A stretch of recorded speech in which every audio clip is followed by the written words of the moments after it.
Hello, everyone, and welcome to the Recruiter of Oz. Woo! Almost laughed there. I don't know why.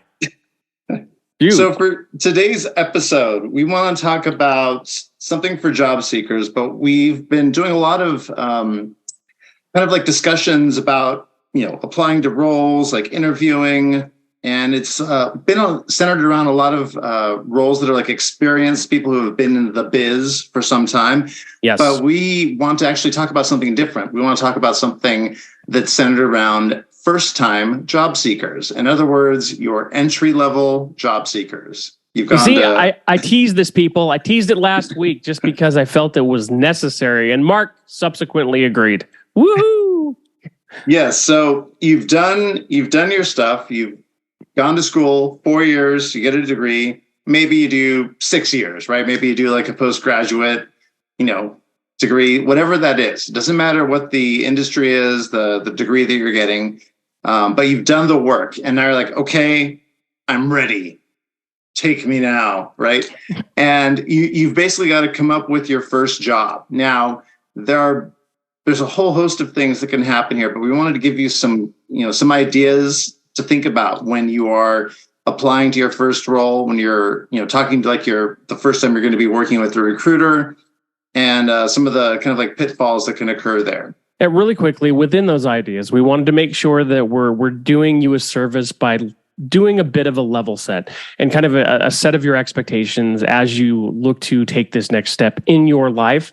A lot of college grads come out with, I believe, kind of inflated, almost unrealistic expectations of where their careers might be going. And we'll cover this in this call. So just want to make sure that, we get all that out there in the front, Mark. Right. So I would say the first thing is kind of in the application stage when you're like searching for the right entry level role. So one thing to look at, it's pretty clearly laid out in like most roles. So if you're looking at a role and you're thinking, okay, well, am I a fit for this role? Don't look at all of this stuff and all the job requirements in the role and say, oh yeah, I could do all this stuff. Yeah, I'm gonna apply for it. Look for the part of the job that says must have X amount of years of experience. If it says entry level, if it says 0 to 2 years experience, well, then you can apply. But what you don't want to do is trying to apply to a role where it's like must have 2 years to 5 years experience, or must have 3 to 5 years experience, because that's going to be a problem, right? What about the roles that are 1 to 3 years experience and they're like specialist or coordinator roles or very, very entry level roles? I mean, you have to break in somewhere, right, Mark? You do. I mean, you can try, but I mean, again, if you have no experience, then it's going to be harder for the recruiter who's working on these roles to look at your profile and then look at somebody else who actually has that 1 to 2 years of experience in this type of role and then make a decision. What about internships that were in that space? Yeah, internships are fine. I mean, internships, that's the way to go, right? I mean, you get a job as an intern. You do all the stuff that interns do, and you kind of use that as your entryway or your entry point into a large company, and that can be great, right? Taking an intern role, and it's not like the intern roles of I don't know, like the 80s, right? Where you go there and you're the lowest person on the totem pole, and you basically pick up dry cleaning for everybody and get coffee and donuts. Yes. Yeah. I mean, most of the internships now at larger kind of monster companies are paid internships, which is really not what an intern, used to be, right? Interns used to be you just work for free. But the thing is, I think it's also worth mentioning, and I don't know the laws here, Mark, maybe you do, but with regard to interns, we've mentioned this before on the podcast where you can't bring a paid or an unpaid intern into a situation and then have them do something that directly affects the business. That's right. So if it is an unpaid internship, but you are working on stuff for a product, stuff for marketing materials, you're working on, something that's helping run the company, then that could be a problem. Yeah. Which is why we have paid internships these days. Exactly. So that is a good way to go into, is looking at those roles. Now, the only problem with these roles is, and again, they're a good way to get into a company, but the only problem is everyone is applying for these roles. You have this whole avalanche of students just graduating. It's like, so you are up against the competition. And really the only thing you have to kind of like differentiate yourself is going to be kind of like, unfortunately, like where you went to school, the type of degree you worked on, the type of extracurriculars, the things that you've done to make yourself differentiated. And it's funny, Mark, because this is in stark contrast to our conversation last week, where you don't want to compete against other candidates that you don't know what they bring to the table. You want to make sure that you look at the job description, you understand how you fit within that description and the above and beyond value that you can bring to it. Not the case here. Not the case. Exactly. So this is where like, organizations and associations that you're a part of that can actually help tip the scales in your favor. Working with like a certain professor on a certain thesis for your college, again, could help your case depending on if that work is applicable to like the job that you're looking at. So there's a whole host of things we can talk about there, but again, that's one way to go into it. Another way to look at these entry level roles, or just first time starting to apply for roles, is to not apply beyond your level. So in other words, look at those entry level roles, look at the 0 to 2 years experience roles. Don't try and apply to something where it says like 3 to 5 years experience, because they actually mean it. They really want 3 to 5 years of experience. Right. So all you're going to be doing is kind of like cluttering up, creating more white noise in the entire process. Because again, the recruiters who are on the other end of this are looking at your experience and saying, okay, this person has nothing, and they're going to quickly delete you because they're looking for the candidates who are applying, who have 3 to 5 years of experience, who actually fit the bill. And they're not, by popular, the popular belief of the new job search person, they're not there going, wow, this person's got moxie. They are applying for something way above their weight class. We're going to go ahead and give them a shot. Give them a job. No, that thought does not go through any recruiter's mind. Nope. I can safely say. So that's important. Don't apply beyond your level. All right. You're just starting out. Like, you're going to just start out. I would also say don't apply for multiple roles at a company unless they're all entry level and you fit the qualifications for those roles. Now, I can't stress this enough because I've worked at some large companies and FANG-sized companies.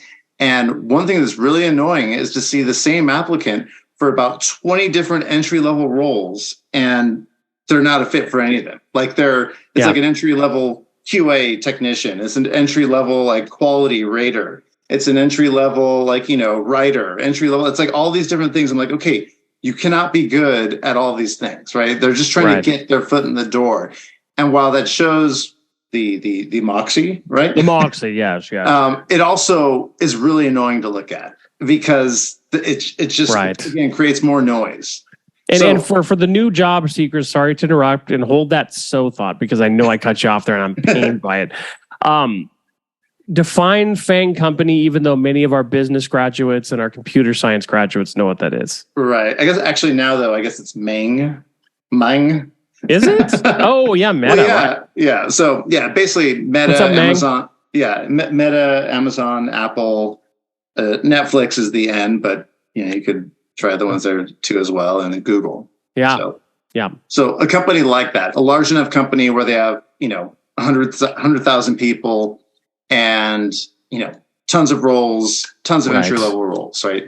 So you don't want to be like somebody who's just applying for like everything, hoping just to get in, right? Because while that could happen, you may be doing a lot of that.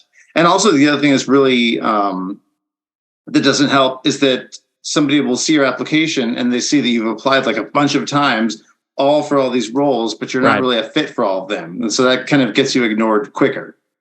Right. So that to me shows desperation. It's like if you're going to apply for, the janitor and a QA associate and a computer entry-level programmer and a marketing person, you're desperate. Pick one, stay that course in that company. Yeah, and when now you are entry level too, so there could be a couple that that you are fit for, and it doesn't have, and they don't have to be like so far apart. So, for instance, like software test entry level role, and then maybe like a QC, Yeah. QC engineer. I mean, like they could be close enough that you could apply for multiple ones. So I'm not saying that you can apply for more than one. I'm just saying don't apply for every single entry level one under the sun, because again, Right. the recruiters are going to be looking at people who have some sort of background for that entry level role, maybe a certain type of degree, and you don't have that degree, right? Right.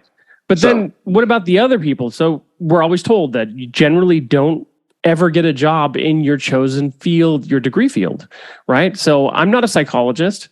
I thought maybe someday I would be, but then I realized, nope, I can't take that home with me. So I was kind of lost. What happens to a music major, or what happens to a psychology degree person going into a tech company? I can tell you from experience, but I mean, what ratio would you say are people coming in to a tech company to apply that have liberal arts degrees such as psychology and music and things like that, right? Tech degrees?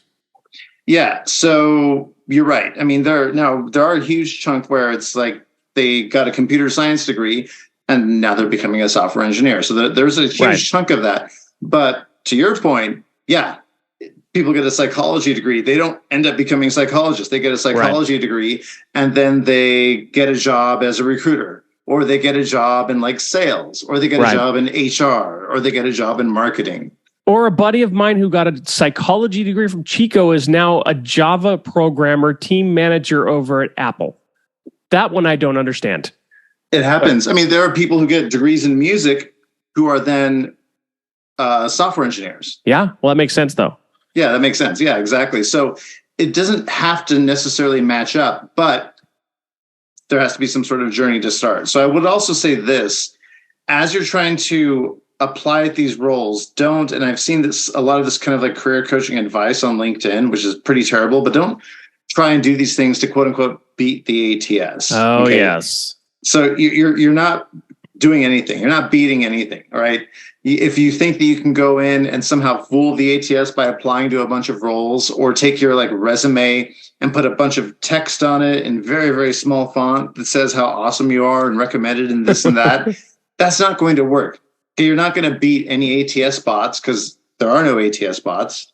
That you're going to look at the things that you're going to get looked at are going to be by recruiters, and those recruiters are going to see these weird resumes that you have and these weird like words that you have in tiny font at the bottom of the resume, and think, "Huh, that's weird. I want to delete this." So don't do that. You're not beating any ATS system. You're maybe annoying the recruiters that are looking at your profile, but you're not beating the ATS system. Well, you're getting your resume in front of the recruiter, though. Yeah, for about a split second. Yes. Right. And you say there's no ATS bots. I don't know, Mark. You're quickly becoming the man in my mind. I mean, it's a pair of human eyes that looks at it. I wouldn't trust any sort of like matching system that says that, okay, based on all these applicants we have in our ATS system, these are the right ones for the job, because I've found errors in their algorithms and their keyword relevancy rankings every time. Well, all an ATS system is, from my perspective, is a pre-qualifier to have the recruiter possibly take a look at it, because it has more of the keywords than other same such resumes, right? I mean, not even that. I mean, really, the ATS is so that we can like track your employment status from start to finish, but also we can search in the database for candidates who might have applied in the past, and maybe a new role opens and they actually were a better fit for this new role. And that allows the recruiter to search in the ATS, find what you had in your profile, and then reach out to you again for a new role. So it actually works. I'd really be curious to see how often that happens, because I'm 20 years in. I've never had that happen before. It doesn't happen a lot. And I think recruiters are remiss in their duties. I always say to source your ATS first, because if you have like millions of candidates in there, even if they weren't a fit for a job like 2 years ago, they could actually have taken a job since then, and now they're actually awesome for like your next role. So it's like, why not go back to them? You have their names, you have all their contact information, they're in your ATS, just search your ATS. So a lot of ATS systems have the ability to search. Some of them are pretty bad. Some of them are worse than others, but you can do it. So always search the ATS first for you recruiters out there. Interesting. Okay. But back to the new job seekers, Mark. Yeah. So a couple things. As you're applying for your new role, obviously this is an obvious thing, so I don't think we need to spend time on this, but you want to connect your education, like your graduate project or thesis, to your desired entry level roles. You want to make sure that it makes sense in terms of a career path, because that'll up your chances of actually reaching those and getting accepted for those entry level roles. Right. And in some situations, say, hey, you psych majors out there, you might have to get a little bit more creative in terms of how you position yourself for a role. Hey, I have a degree in psychology. I want to be in sales. Well, while you can make that connection, you have to be more thoughtful about presenting that, because it's not just, hey, I have a degree in psychology. I understand people. It doesn't really work that way, but you're on the right track. You can take that to its logical conclusion and probably sell yourself into a marketing or a sales, anything that is going to be focused on communicating with other humans. You can probably do. That's right. Yeah. So that's kind of like the right way to do it. But now I will say this: it's good to avoid unrealistic career expectations when you're starting out. And I think this is I don't know if this is like a generational thing. I don't even think we need to talk about it being generational. I don't think it is. I think just avoid unrealistic career expectations. In other words, don't start out and say, okay, well, you know what? I'm going to be a director in the company in 3 years. Yeah. No. Well, okay. But, to be fair, though, a lot of hiring managers will ask you, so what do you see yourself doing in 5 years? Now, there are correct answers to that question, or at least more correct than others on the spectrum. I'm going to have your job. I want to have your job. Yeah, right. So, obviously you can talk about your aspirations, but going into a situation convinced that you're going to be, like Mark said, a director in 3 years is vastly unrealistic in 99.999% of scenarios. Yes, exactly. I mean, for a large, 100,000 person company, if you are just coming out of school and you're like, okay, I want to be a director of engineering for that company. Okay. Buckle up. It's going to be a long ride. We're talking about that company either promoting from within or hiring off the street, hiring candidates who have at least 15, 20, 25 years in the business. So, and it's not like that's like a magic number. It's the fact that those candidates have amassed enough experience to see companies and projects and timelines through so that they can have that experience and bring it to the table. Whereas if you're just coming out of school, you don't have that experience. It doesn't exist. Now you may have the drive, you may have drive to do it, but you don't have the experience to do that. Well, and even more importantly, in a situation like this, Mark, I think that being a manager in a situation takes a different type of personality. There are ICs, there are managers. What I think the main difference is from someone who's got 3 years of experience or is just joining the workforce versus someone who's been around for 10, 15, 20, 25 years is called emotional intelligence. And the soft skills that come with that, the ability to read rooms, the ability to fit within conversations and understand communication styles, understand how to mediate things and be fair, be diplomatic.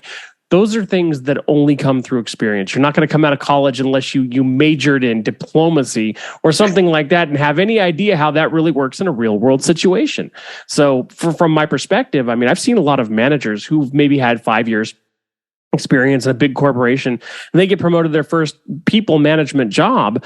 They don't really have a clue how to mediate, how to work with a team and to take that leadership position. There are very few I've seen who have been able to really take the reins and go, yeah, I understand how to work with people, but most don't. So I'm a people person. That's right. With you people. That's right. Thank you, Tom. So I think another thing to think about in terms of expectations is to maybe understand that your first entry-level role at a company, it may not be a part of the career path that you outlined. Right. And I'm not saying this to disillusion anyone, but it may happen. You may think that you have a career path outlined you're going to go entry level to junior whatever to regular whatever to senior whatever to manager to director, and you've got it all worked out. But the reality may hit that your first role may not even be in that vertical. You may have to get an entry level role somewhere else at a company. That doesn't mean those entry level roles won't feed into what you eventually want to do in one way or another. So don't be discouraged by that. But Mark's right. I mean, absolutely. I mean, it's better to be someone like me, I think, where you get out of college and you don't know how to apply a degree. You're like, okay, I have no idea what I want to do other than be a rock star. So, in my quest to become a touring drummer, I'm going to have to take a day job to pay the bills. What do I do?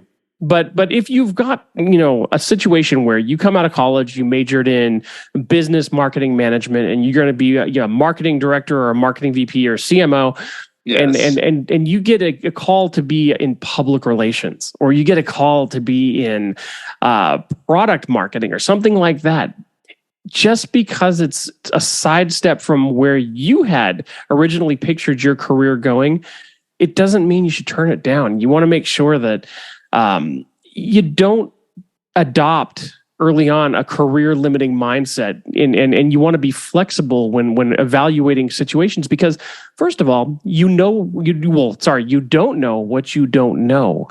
And there are a lot of opportunities within an organization, and there are a lot of different career pathways you can take that will ultimately get you to the place you want to be. It just may not look like what you had planned.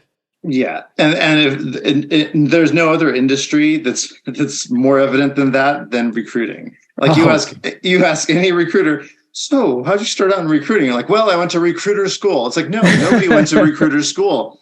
They got a degree in psychology, or they got a degree in marketing, or they got a degree. Or they didn't get a degree, right? Or they got a journalism degree, like whatever it is. They got or a graphics arts degree. They got some degree, they got it, and then they decided they didn't want to pursue that, or they went and did something else, or who knows. But it happens. Like, people do shifts in their work and their career. You kind of roll with it. Well, I think it would be interesting, though, as a side note, personally, I at one point thought, hey, recruiting would be really cool because it's interesting, and you get some insight into a lot of the internal processes. You get to work with people. You get to discover people. I was thinking, I don't know, man. Hey, I was young and dumb, but at the same time, I'm thinking, I've been in PR. Wouldn't I be a great candidate to recruit for a PR role? I've seen a number of people do that and make that transition over, but alas, it wasn't to be. Nice. So, speaking of recruiters, a couple things for you entry-level candidates to know before pinging a recruiter.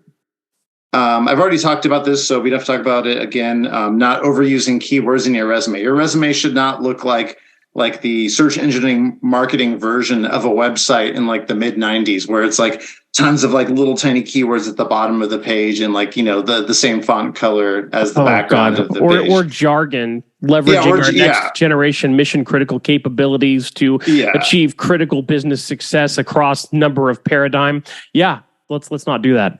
Yeah, I mean, and again, we see tons of people recommending ChatGPT to write your profile. But again, if it's all written by ChatGPT, then it looks like it has been, and it looks like really, really good, bland copy. Yeah.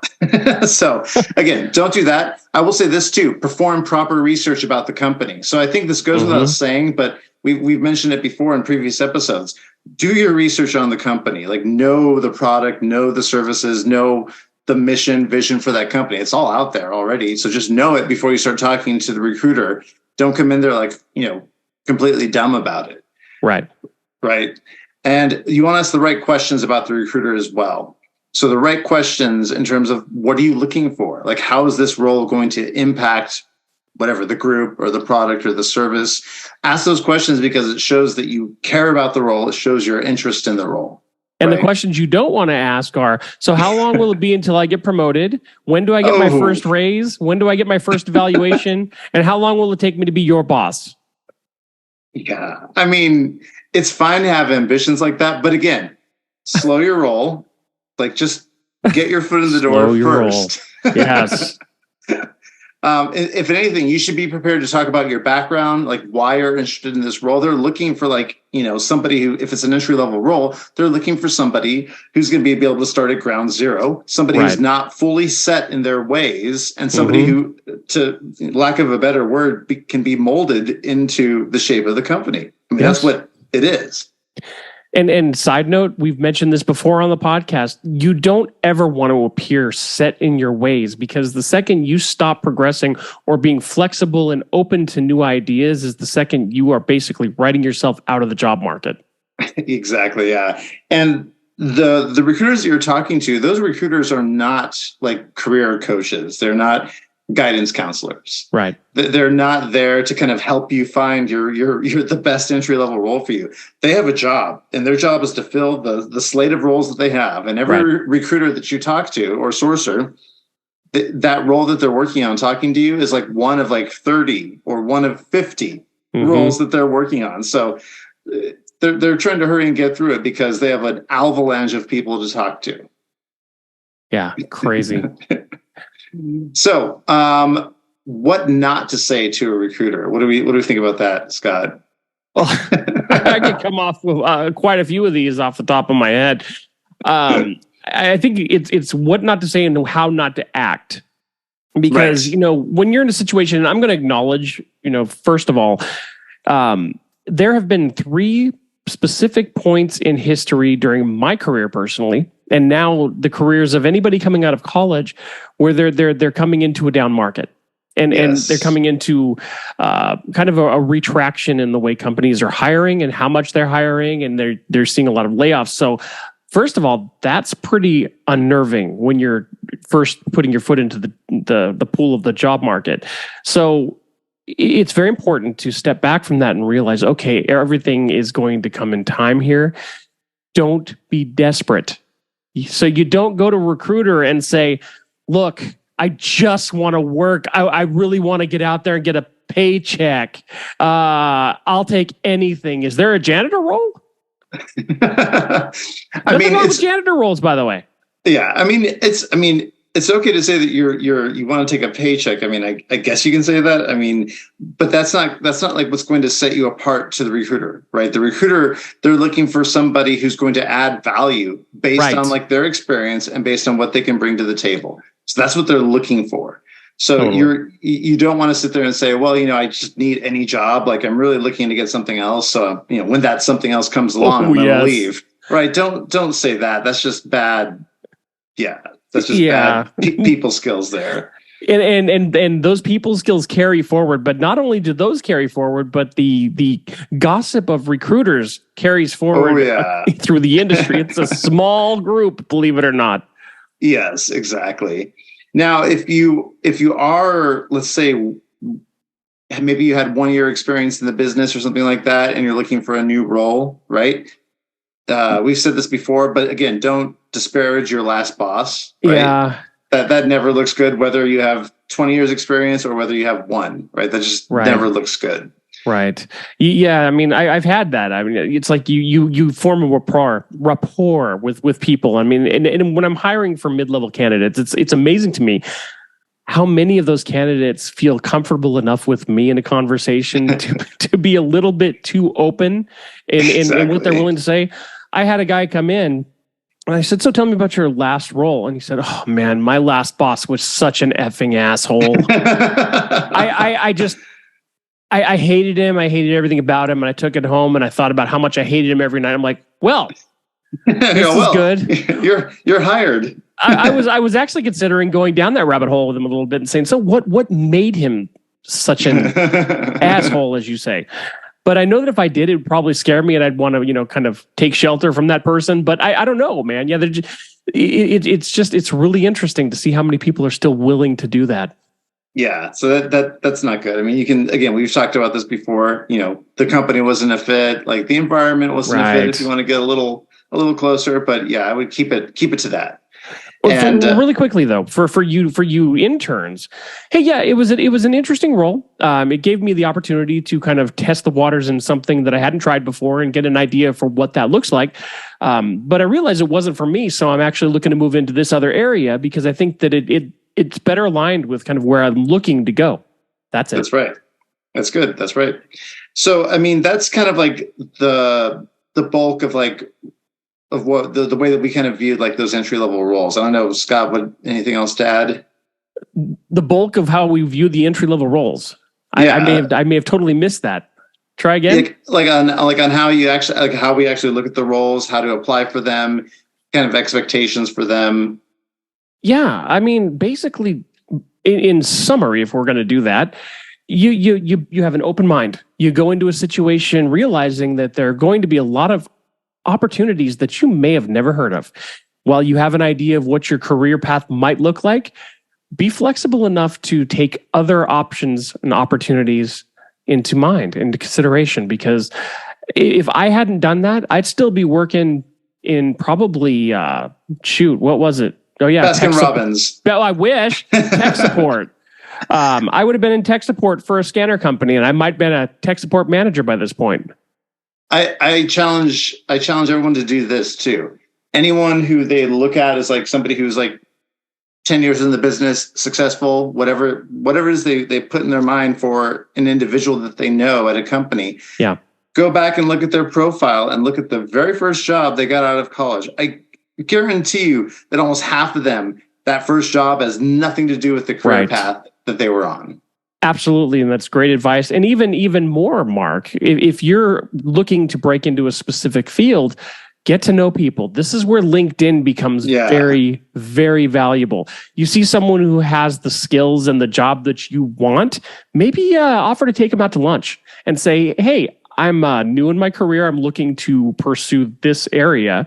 What can you tell me? I mean, what advice do you have for someone who's brand new out of college looking to move into this area? And more times than not, that person's going to be willing to get together and say, oh, okay, cool. I'm more than happy to, offer some insight, because who doesn't like their egos picked, right? Exactly. And I will say this too, we didn't actually touch on it, but if you are going to a school that has like a relationship with different companies and they have a good like university recruiting program there, it's a good idea to make yourself as visible as possible at those events. I mean, normally those events are created by the companies anyways, because they really are trying to hire entry level roles in mass. And so they're trying to get as much as they can. So they're really trying to like woo all these people who are coming out of like these different colleges. So if you happen to go to a college that has that kind of relationship with these larger companies, you make yourself available. You join every single one of those events. It's interesting you say that too, because I was at multiple PR agencies earlier on in my career, and the majority of candidates at those agencies, there were like 3 of them in the Bay Area, they were looking at students from Stanford, they were looking at students from Santa Clara, and those students were the ones that made the majority of the new hires up out of all of their hires. So yeah, if you're lucky enough to go to one of those schools, definitely latch on to that, take advantage of it. Make that tuition work for you. Exactly. Good. Well, I think that kind of summarizes it. Yeah, I think so too. I wanted to do this episode. Mark, thank you for humoring me on this one, and thanks for being a great sport. Because honestly, we've got so many new job applicants coming into the market these days, especially in this weird spot where we've got these mass layoffs happening and we've got a whole bunch of uncertainty going on and people are freaking out. Here's how you navigate it. I mean, there are just so many things you can do, but the one thing, as Mark has said multiple times, when getting into a situation like this and embarking on a new job search, don't panic. Don't panic. That's right. Be thoughtful about what you're doing, and don't be one of those people that sends resumes out for every position to in one company. It's just an annoyance. But on that note, everybody, it's been a blast chatting with you. This is an off day for us because we generally don't film/record on weekends. We're taking time out of our weekend to provide you with this hopefully useful information. So hopefully after listening to this, you'll like and subscribe. If you have any questions or comments, if you're a new grad who is currently in the job market or has had some success securing a new role, hit us up. Let us know what your experience has been, because it might be something we'll talk about on a future podcast. I think it's always relevant and always interesting. Mark, That's you want to right. take us out? Yes, thank you everyone for joining this episode of the Recruiter of Oz. Please like and subscribe, and we will see you guys next time. Ooh.